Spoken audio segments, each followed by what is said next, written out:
Is this thing? Oh yeah. It's been a while.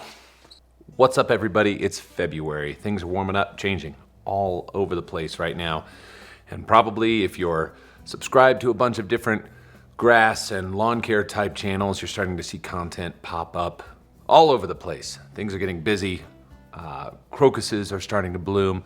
That means pre-emergent time is right around the corner for many of you. Fertilization's not far behind, and things are moving along like really spring is coming. So now obviously it's been a little while since I've done any videos related to the channel, dropped anything on here, and there is a big reason for that. In the wintertime for me, not only is it fun to get out and explore in the snow, but also it is the biggest time for development, new relationships, sales, and everything that happens inside of Greene County FERT, which has been sort of the big deal. We've been hitting shows very regularly, not just as vendors being there, but also as attendees, going in, sitting in seminars, and meeting and creating new relationships that are forming a much larger web than ever before. It is really interesting that the times are sort of flipped for me and the company versus everything that happens out there in the field. So our busiest time, it really starts to ramp up in October, and we are just going full bore until February, and then production is in massive scale by that point. Sales go along those lines. Grass is green then, and obviously rinse and repeat at that point. But I thought at this point it would be fun to just touch on a couple things I'm gonna go more in depth in as we get into the season.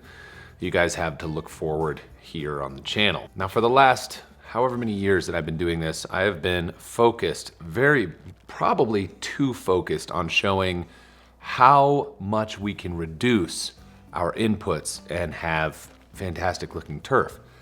And it's fun, and now it's been shown and I guess proven enough times that this is a good way to do things for people who want to take that methodology and go. Well, I thought a lot about this and sort of looking into the future. What about going the complete opposite way, right? So here we have all of these enhanced efficiency fertilizers that I use here, all of these different liquids that I use here. Well, what happens if I take those up a notch? At what point do we get to diminishing returns on that material? So this year, I'm going up.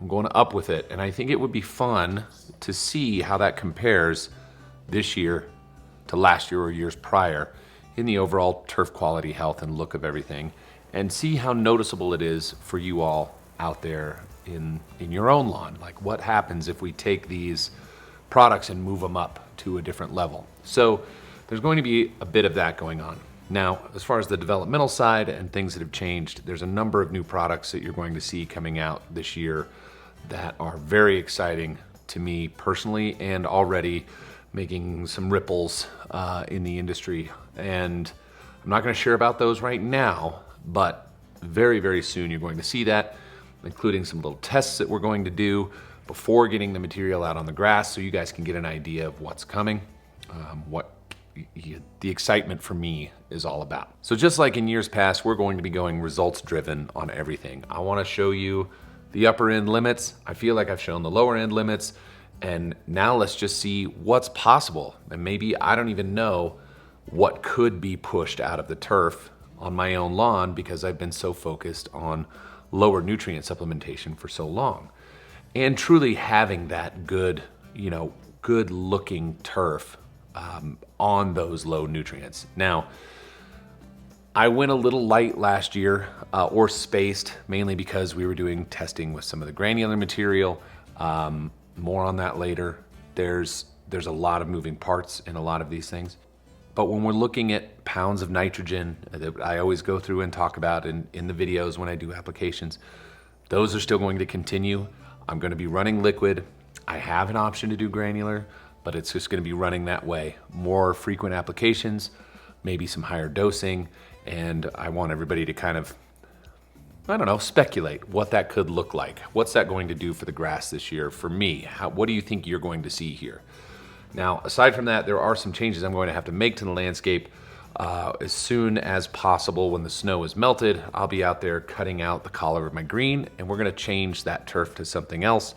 A very special seed that I have here. Not too many people, I think, have used it or try to use it in the general population. So it's going to be fun to get out there and onto the collar of the green. It's going to really change the way everything looks. As far as the turf grass and the rest of the lawn, it's in good shape. I'm going to add the rest of my irrigation system together so that that's all now one unit. Without a doubt, it was a much more efficient watering system. Never went over my allotted water amounts, which is going to lead into some of these other new products that we have coming out this year, also in that water conserving realm. So I just want to say I'm really looking forward to this spring. I'm looking forward to this summer. It's kind of warm here for the winter that we're having, so I feel like I'm going to be able to get on the lawn before May this year, and we'll start making some big impacts. But in the meantime, it's nice to pretend like I can see you, and I will talk to y'all real soon. Later. If I can look at this. So here it is. I don't know if you can see my microphone. Anyway, bye.